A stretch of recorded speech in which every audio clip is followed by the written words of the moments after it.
Vous allez vous associer avec les socialistes pour déposer une motion de censure. Oui, tout à fait.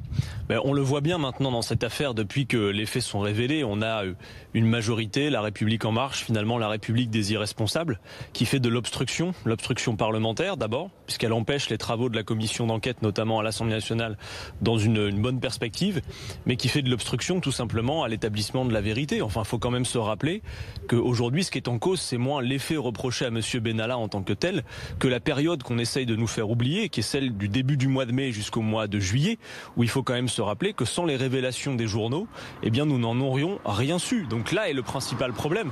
Et ensuite, c'est finalement quelles sanctions par rapport à ce qui a été fait. Est-ce que vous pouvez encore aujourd'hui, au vu des faits établis, penser que la sanction qui relève du droit du travail, à savoir une mise à pied de 15 jours, dont les commissions d'enquête par ailleurs nous permettent de vérifier que vraisemblablement l'effectivité de la sanction reste à démontrer, est adaptée? Clairement, ce n'est pas le cas. Alors Emmanuel Macron, comme il voit qu'il est en train de perdre la partie du point de vue de l'établissement de la vérité, il joue tapis en minimisant les faits avec ses sorties assez drôles finalement. Je vais bien, tout va bien. En réalité, on voit bien que la situation est grave. Et j'entendais à l'instant parler de l'ordre républicain, mais les garants de l'ordre républicain dans cette affaire, c'est bien l'opposition face au désordre et à la pagaille qu'est en train d'instituer La République En Marche. Puisque vous parlez des faits, l'autre volet de l'audition de ce patron des CRS concernait les 2 victimes présumées d'Alexandre Benalla, et il affirme qu'elles avaient été identifiées par ses services comme faisant partie des fauteurs de troubles. Oui, très bien, mais j'ai envie de vous dire, peu importe, de toute façon, vous savez maintenant, puisqu'on a eu notamment l'expérience de la fête à Macron où tout le monde disait que ça serait violent, et on a nous-mêmes assuré le fait qu'en coopération avec le service de police, ça soit une belle fête populaire.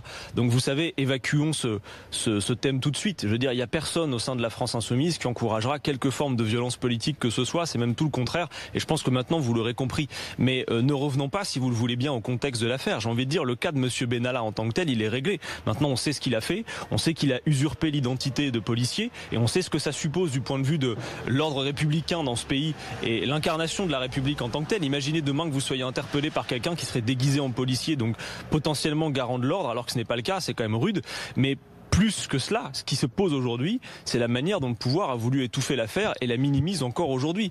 Clairement, moi je le vois à l'Assemblée. Vous avez des auditions dans lesquelles la majorité ne prend pas la mesure de la gravité de la situation, va jusqu'à charger lourdement des hauts fonctionnaires de police avec un respect qui est vraiment très limite et qui, je pense, sera dévastateur dans la durée dans l'appareil d'État. Moi, c'est ça qui m'inquiète aussi, si vous voulez. C'est qu'on voit que vous avez des petits chiens de garde de l'Élysée qui sont prêts à tout, quitte même à atteindre durablement l'appareil d'État.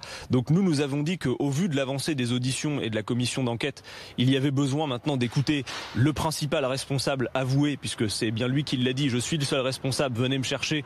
Et d'ailleurs nous avons dit que d'un point de vue constitutionnel, le texte ne l'empêche pas d'être écouté. Monsieur Benalla, plutôt que de faire des petites déclarations dans Le Monde comme il l'a fait hier, pourrait peut-être nous parler sous serment, pourquoi pas.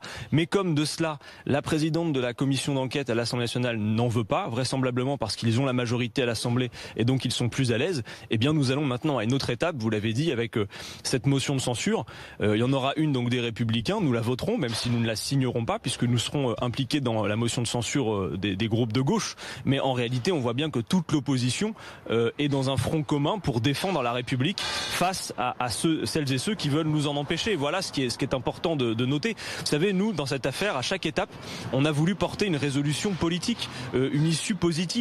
Et Emmanuel Macron, avec ses éléments de langage, la tempête dans un verre d'eau et tout le reste, en fait, est en train de minimiser. Et je pense que ça aggrave la crise de son point de vue. On lui propose une sortie positive à Emmanuel Macron, mais il la refuse et préfère minimiser l'affaire. C'est bien dommage. Merci à Adrien Caténas, député La France Insoumise du Nord.